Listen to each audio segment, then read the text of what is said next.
We interrupt our program to bring you this important message.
Good evening, everybody. Welcome to episode 116 of Vikings Uncensored.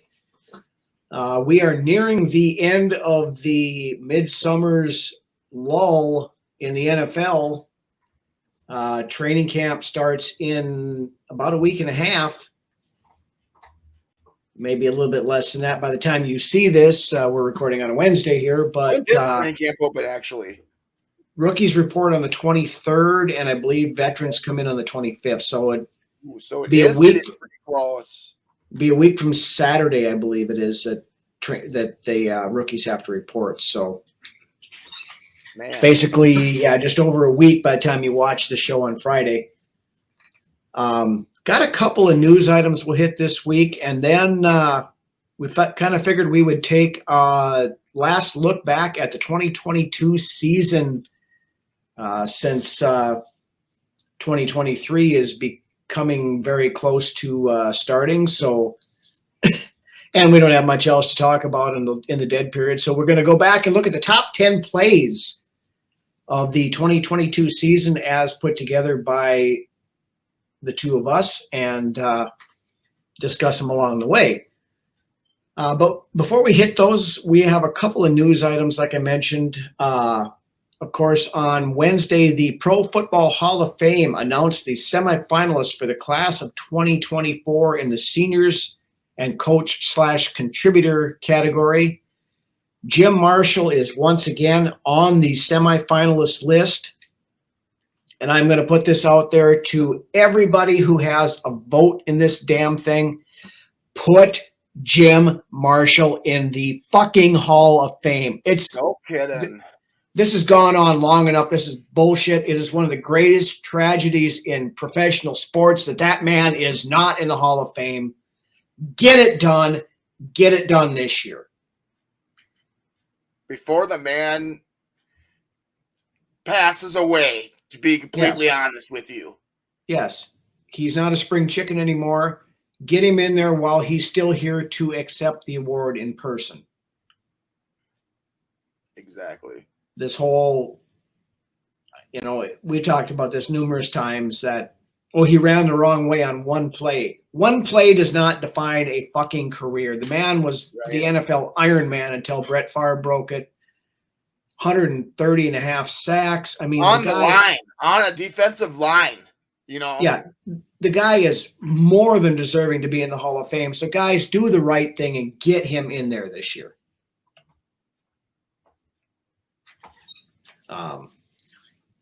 Then there was one other little tidbit that also came out on Wednesday that I kind of found interesting, so I figured we would bring it up. Rumors surfaced on Wednesday that the NFL actually had a hand in the leak of the John Gruden emails, the stuff that happened here a year or so ago that ended up getting John Gruden fired from the Raiders. Yep. Apparently some of the owners or a couple of the owners came out anonymously, Dan Snyder, that and have brought it out that Roger Goodell wanted to appear tough on racism and whatever all else. So he had a hand in having this stuff released just as basically a publicity stunt. And John Gruden was the sacrificial lamb, so to speak. So,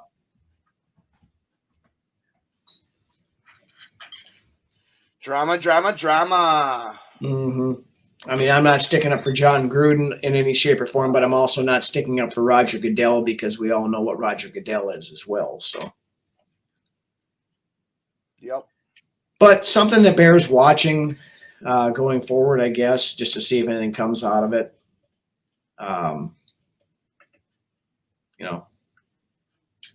Just a little bit of spiciness sprinkled about the dead zone that is July in the NFL. Middle of July in the NFL, yes. Right. I guess the only other thing also is this on Tuesday or Wednesday, whatever it was also announced that the New York Jets would be the team featured on Hard Knocks this year. They've been on a couple times now, haven't they? I don't know if they have been before or not, but they were one of 4 teams that the NFL could mandate going on. And apparently nobody wanted to be on this year, so they picked the Jets. Really no surprise, I guess, as far as I'm concerned, because you got the whole Aaron Rodgers crap and all that stuff there. So it was an obvious pick, I guess. To be honest with you, I don't have HBO, so I have never seen an episode of Hard Knocks. I haven't either, honestly. So if the Vikings are ever on it, I probably will find a way to watch it. But other than that, I haven't wasted my time. So I've heard it's good in a lot of times, but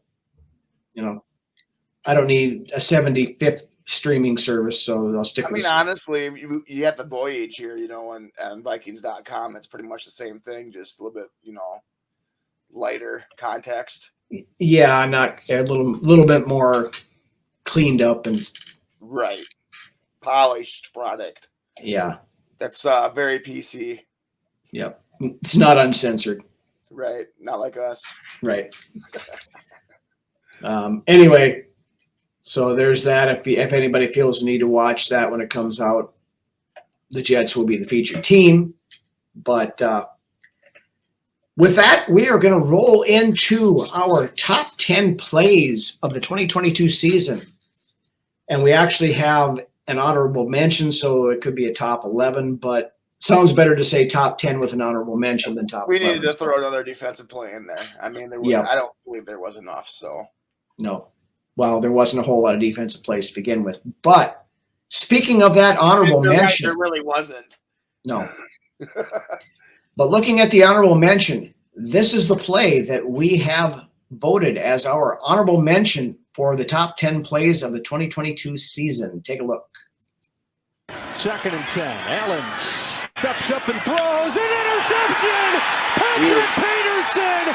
And in this heavyweight bout, the Vikings with the knockout blow. Patrick Peterson with the game-clinching interception against the Buffalo Bills in that game of the season, basically, between the Vikings and Buffalo. Josh Allen driving, going in for the touchdown, and P2 stepped up when we needed him most. And of course, if you remember after the fact on his what do you call it, All Things Covered podcast that he's on, he had said that studying film, he knew that Josh Allen was going to make that throw when he was in there, so he basically jumped the route and was able to get that game-clinching interception. So with that, the honorable mentions are done. So let's move on to the top 10. Okay. Starting off with number 10 and this play. Blitz by the Giants. Cousins to the end zone for Hawkinson. What a catch! That was definitely my favorite. Vikings lead on an incredible grab by the Pro Bowler.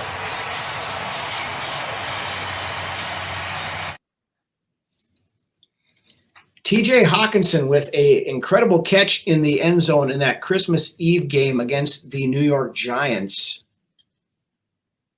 Beautiful, hard catch. Yeah. One of it, I mean, he made a lot of catches in that since he came over after the trade deadline, but that was one of his better ones right there. I mean, in between two defenders coming down with it. Minnesota catch, man, to be honest. Mm-hmm. And then also with that whiteout paint job in the end zone, making sure he was inside the goal stripe too, because he had a little green strip about that far that he had to make sure he was in. So one of many a great celebration as well with the CPR. That was right. Yep. One of many catches by Hawkinson, like we said, and I look for a lot more of that stuff from him this year because honestly that could be the best trade since the Jared Allen trade, in my opinion. Yeah, we'll have to see what happens, but right. So far, so good. If he produces like he did last year, you very well might be right on that. Right, and that was only what? That was 6 games into the season, 7 games. Basically half a season. Yeah, and he came in and he put up what most tight ends in our team do for an entire season. Yeah, well, he was one of the top tight ends in the league, and most of his catches and yards and everything else came after he got here. So yeah, exactly, man. We got a steal, in my opinion. Mm-hmm. I'll give up a 2nd-round pick for Hawkinson any day of the week, especially now. Especially Hawkinson to begin with when he came out. Oh yeah, I was a bit. He's still young and just entering his prime, man. Now the next big thing with Hawkinson is, of course, to make sure that we sign him to a contract extension. So we'll get it done. Yeah, I think so too. I expect that to happen probably within the next week or two. Right before training camp. Yep. All right. Moving on to number 9. Now, I apologize for the quality of this video because I couldn't find a good stream, so we got somebody that recorded it with their phone. But here it is, number 9, also against the Giants.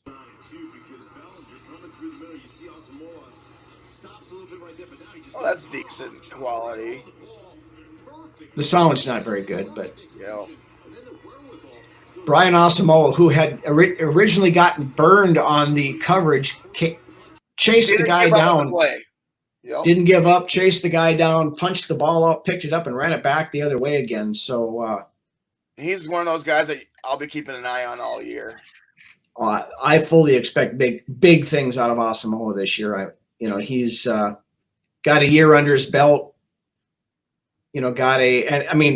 Fully expected by the time week 1 rolls around, he'll be the starter at middle linebacker. Opposite of whomever it might be. It'll be him and Jordan Hicks. I'm guessing are going to be the starters, at least to start with.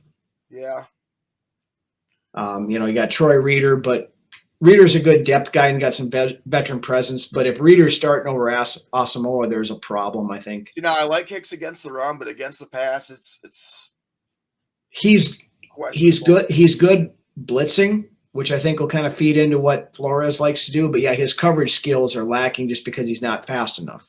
Right. It's his age, So I don't know necessarily if it's his age or if he's just not fast enough.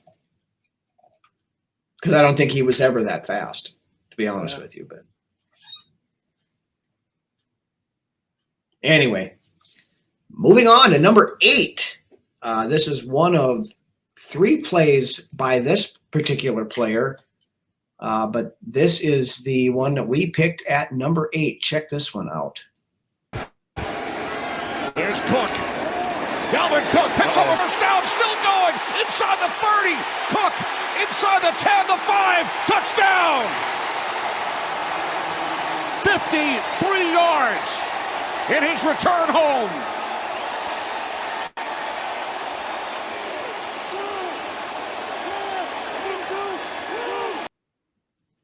Basically, the play that clinched the game against the Dolphins, one of a handful of big plays made by Dalvin Cook last year. You're gonna upset some fans here, man. Oh, of course, because they're going to be, they're going to look at that. See, this is why we couldn't get rid of Dalvin Cook and blah, blah, blah, blah, blah, blah, blah, Yeah.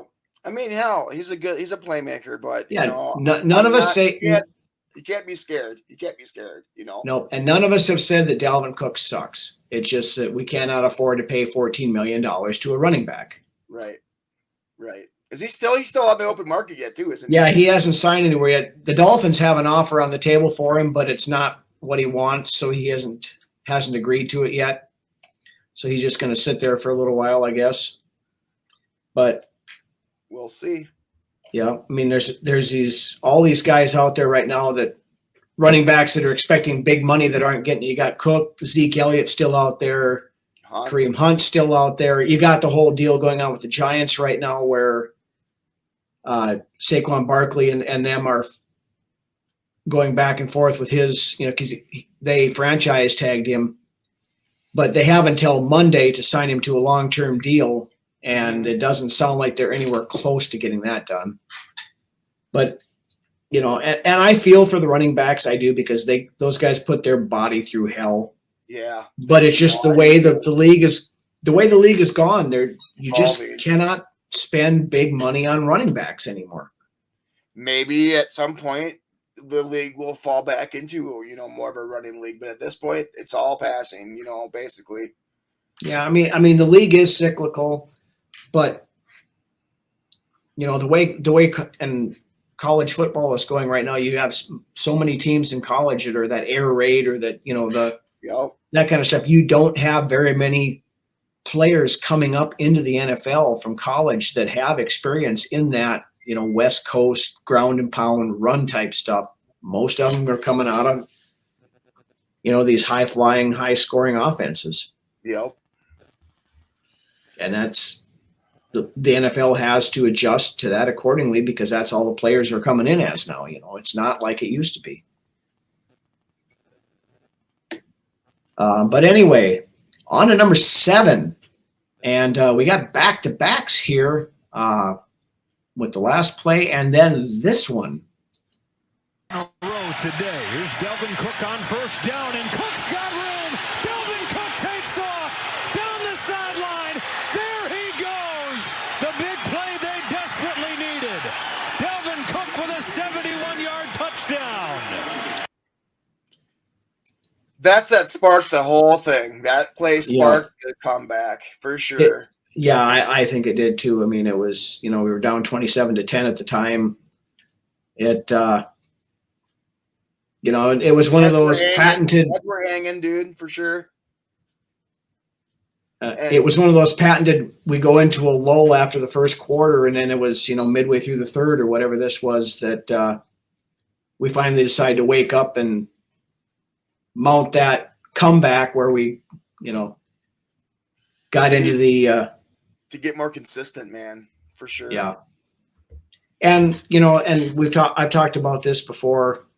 With Dalvin Cook, part of the reason why I believe why we went into that shell so much is that, Dalvin Cook was one of the worst in the league last year as far as runs of 0 yards or negative yardage. Right. And you're running on first down and you end up 2nd and 9, 2nd and 11, whatever. It puts the offense behind the 8 ball, and the defense knows that they're going to have to throw on 2nd down. It severely limits what you can call out of the playbook. Yeah. Yep. And that's the thing I keep trying to push to these people who think we need to have this elite bell cow running back is that, okay, yes, Cook had 1,200 yards rushing, whatever it was, but most of those yards came on like that play we just saw, the 70-yard run, the 60-yard run we saw the play before. Those made the average and everything else look better, and it wasn't the hit the pile 0 yards, hit the pile -2 yards, 1 yard, When you're stalling out at the 50-yard line, I hate that. Mm-hmm. You get a good drive going, and then you get to the 50-yard line, and then the drive stalls. Yeah. Whereas now, okay, you got a guy like Alexander Madison, who we all know does not have the home run power that Dalvin Cook does. But if he can be consistent, on his runs, getting 3 to 4 yards a crack, you get to 2nd and 6, it keeps the playbook wide open. You're not. for Kevin O'Connell, it's more tailored towards a running back by committee, in my opinion. Mm-hmm. I think so too. And Madison's going to be the lead guy at least to start with, but I still expect big things out of Chandler, and then the fight's going to be between Wangwu and McBride, I believe, for that third running back spot. I don't think we keep 4 because we're going to keep 3 quarterbacks, as we talked about last week. And you don't go and extend C.J. Ham if you aren't going to keep him on the roster then either. Right. So, Chandler, Wangwu, and McBride, all 3 of them have that home run hitting ability. So there's your thunder and lightning committee approach with Madison. So, I know there's people that are freaking out about needing to go get some other running back, stuff like that. I'm perfectly fine with the guys we have until they prove, if they prove in preseason that they can't do it, then you look at the waiver wire, try to find some other young guy or something like that. But we're not going out there and getting an $8 million a year running back and bringing him in. The biggest question, Mark, for that running back committee is which running back's going to be the one catching the ball out of the backfield. Yeah. In my opinion. Now, Chandler has that ability. Wangwu hasn't really shown much of it, but he can do it from what we see in practice. We haven't seen enough of Wangwu to even gauge really what type of running back he could be or can be. Yeah. Now, McBride, he was not used as a receiver hardly at all in college. Whether he can or whether he can't, I don't know. I guess we'll find that out in preseason, but time will tell, and here in a couple of weeks, we're going to start finding out some answers to a lot of these questions. So exactly. Yep. But anyway, let's move on to number 6. And here's another defensive play to kind of mix it in with the offensive stuff. But check this one out. This is number 6. Fields underneath. He finds the former Viking Amir Smith-Marset, and it's stripped away by Dantzler. He takes it down into Bears territory. A huge turnover with a minute to go. Man, that basically is what our defense was last year. Very opportunistic at the most opportunistic times. Mm-hmm. For real. Yeah. If that play doesn't happen, the Bears could go on to possibly win that game.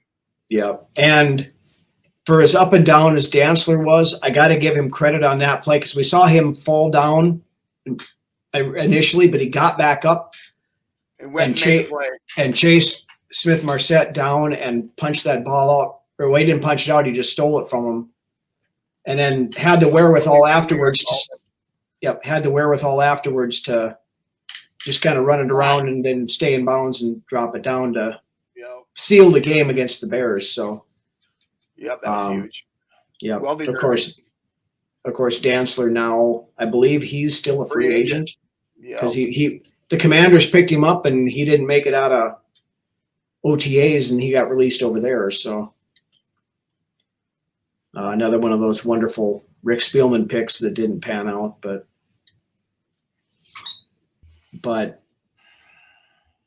I think as it's just right. Rhino? What's that? I think this is a good spot for our viral video of the week. Oh, no! She slipped! Oh, you see? That was a bad slip. But look at it. It's turning into an international sport right here. Look at this guy. His golden ticket. Look. It is. Flying like an eagle. Look at that. Right? Right. This certainly is a spectator sport. Everybody calm down. Oh, wow. It's going to be hard, Steve. Hands behind the back the entire time. Oh! She was during the final, Yeah. And I mean, it's just beautiful landing. His hands are just glued to the back of his back. And actually does it in his hang on. Double clap. Oh, wow. Yes. He owns the air on that one. Do you see that? And the crowd loves it. Demon. Oh, he took it up in the air. Look at that. Took it up. Lots of speed out. Ooh, perfectly executed. It looked like a dive that went horribly wrong. 3-time world champion. It just looks so simple. Looks so controlled. He is actually a professional diver, is he not? I don't even know anymore. Look at these guys. I mean,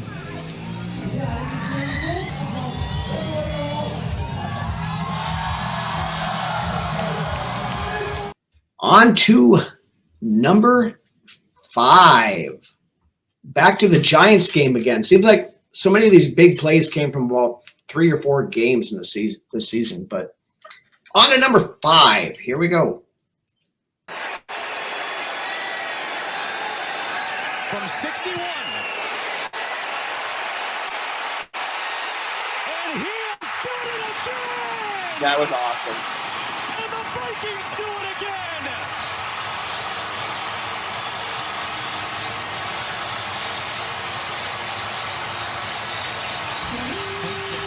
Cincinnati 16. Greg Joseph with a 61-yard field goal to beat the Giants as time expires on Christmas Eve. Beautiful. That was a hell of a Butt kick. clincher for sure. Yeah.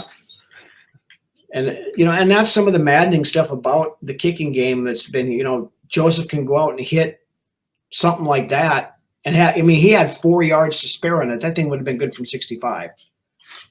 And then he'll go out and miss 3 straight 33-yard extra points.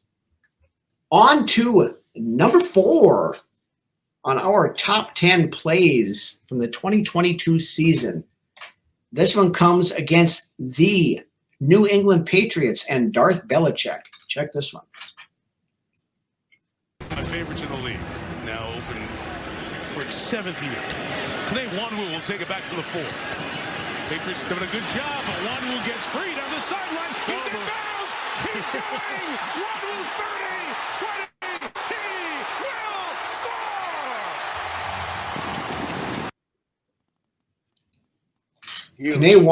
Kene Nwangwu with a one of his 3 career kick return touchdowns to tie the game up against the Patriots on Thanksgiving. I think as a fan and as a coaching staff, we were all, and as a team, we were all just kind of waiting for that to happen at some point this last season.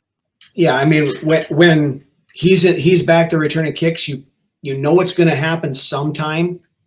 It's just when. Yeah. Now, this year with the new kickoff rules, they're trying to diminish the importance of having a kick return. Yep.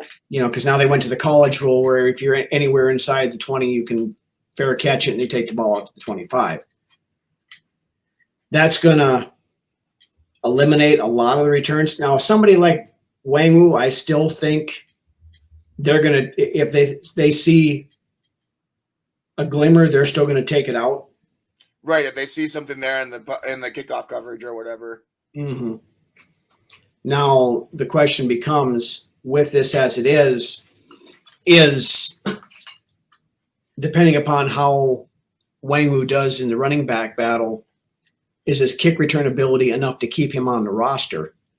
If he doesn't, that's just it. Exactly.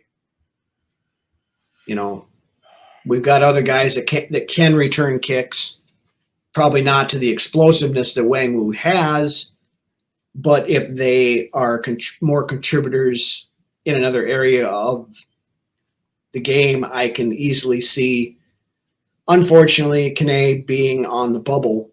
Right.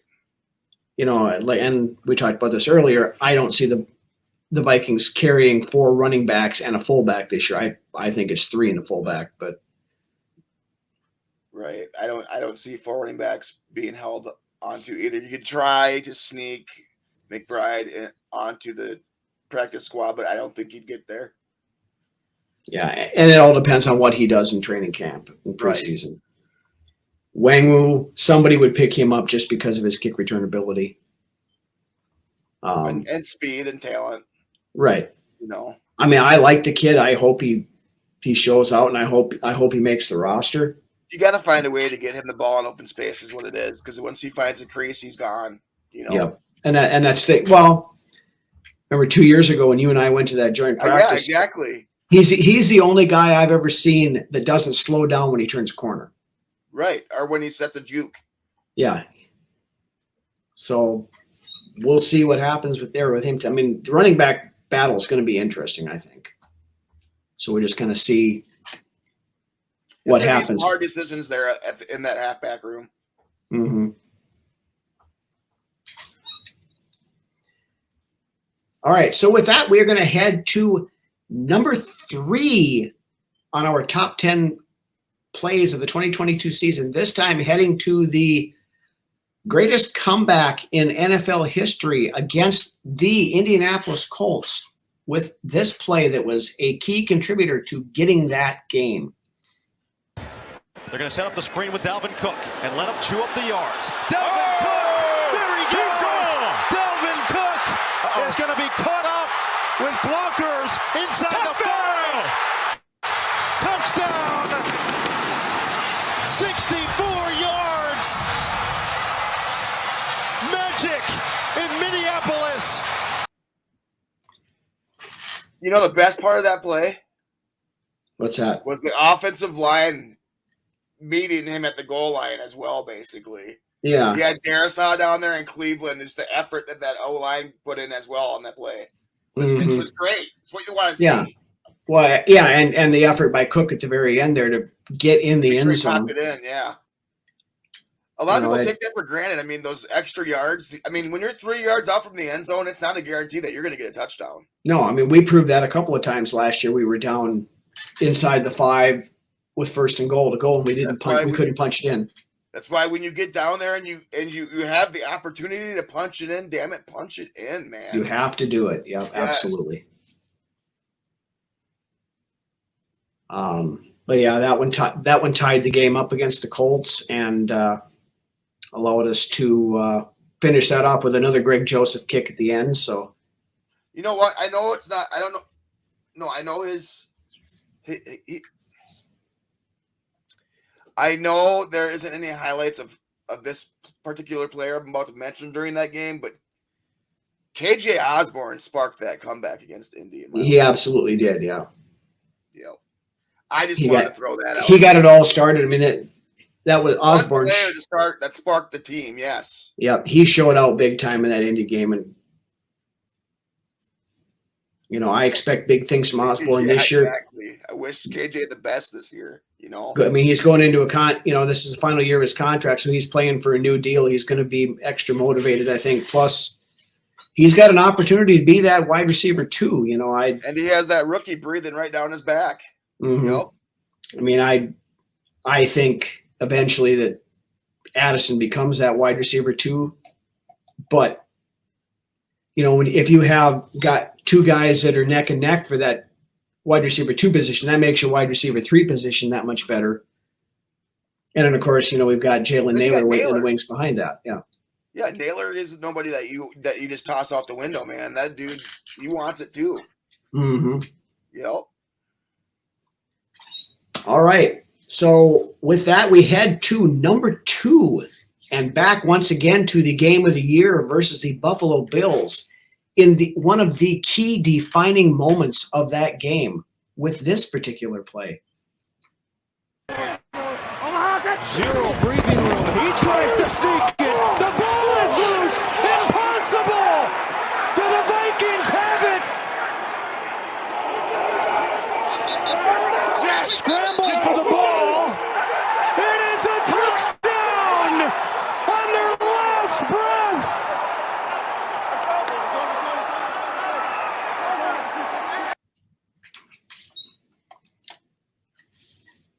Never seen a game like that, man. No. And I don't know how long it's going to be until I see another one like that. That whole thing was, we were dead and buried. And we did the whole Undertaker play. Now looking to put the Undertaker away. Oh, Undertaker sets up.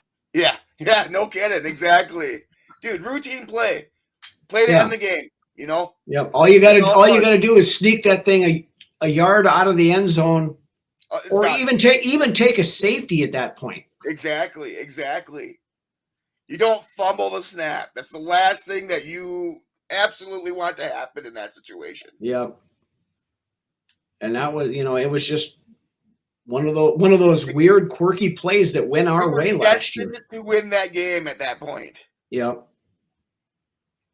And I mean, I still don't believe that play happened, but it obviously did. But exactly, I don't know if we'll ever see another game quite so enthralling in the last 20 minutes that were played. Probably not. Insane. Yeah, I mean, for the Indianapolis game being the greatest comeback in NFL history, we did that against an absolutely horseshit team that we should have never gone down 33-0 to begin with. But that Buffalo game, I mean, Buffalo was widely considered as one of the best teams in the league, and we went to Buffalo and punched them in the mouth and walked out of there with a win. Yeah.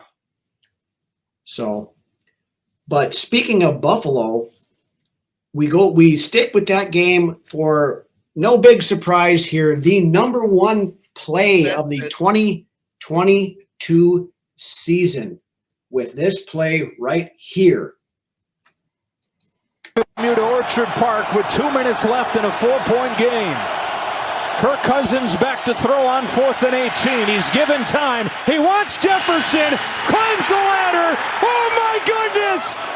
Justin Jefferson pulled it in. The catch of his life. But we got to look back at this.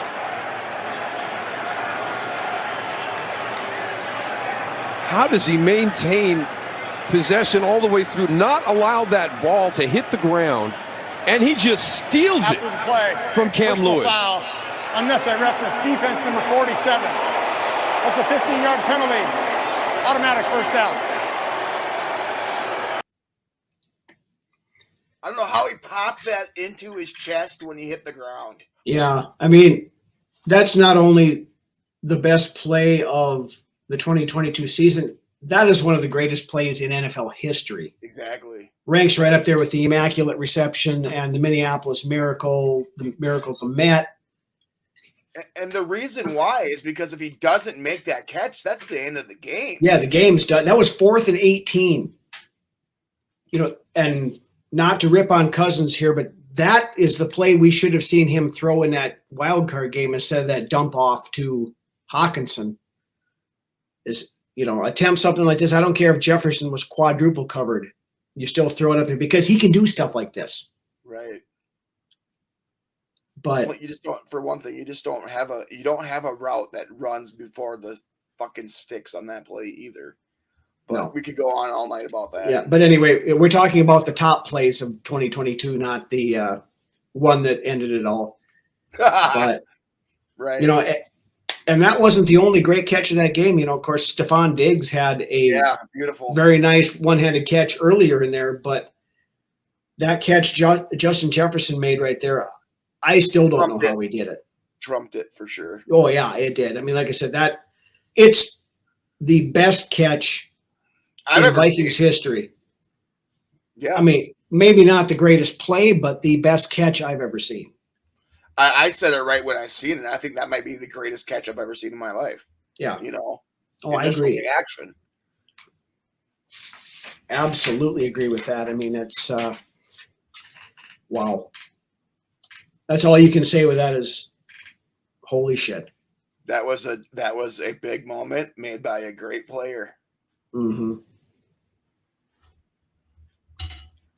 So with that is our top 10 list from the 2022 season for the best plays of the year. I really don't have a whole lot more to talk about tonight. I don't know if you do, but we're making it through that lull. We're almost done with it. But if you like what you see, ladies and gentlemen, hit that subscribe button.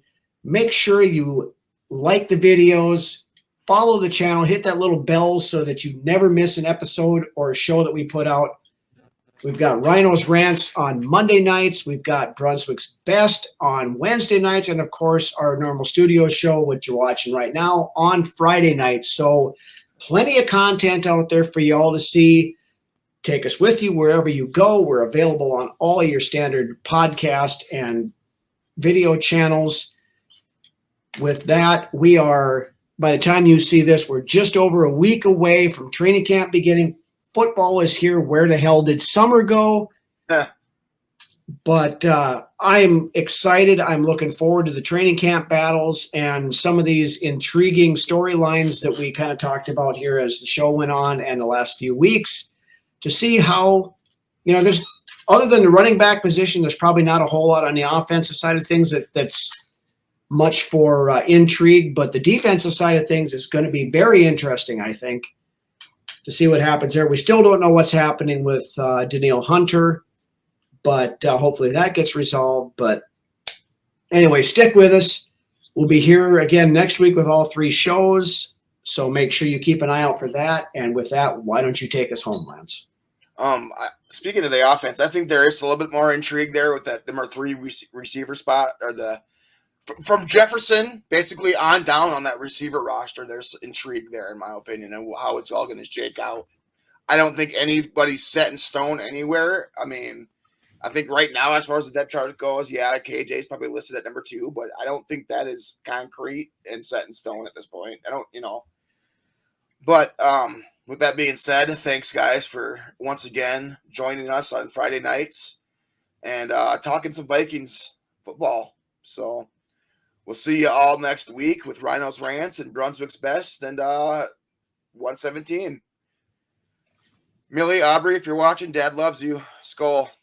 Have a good weekend, everybody.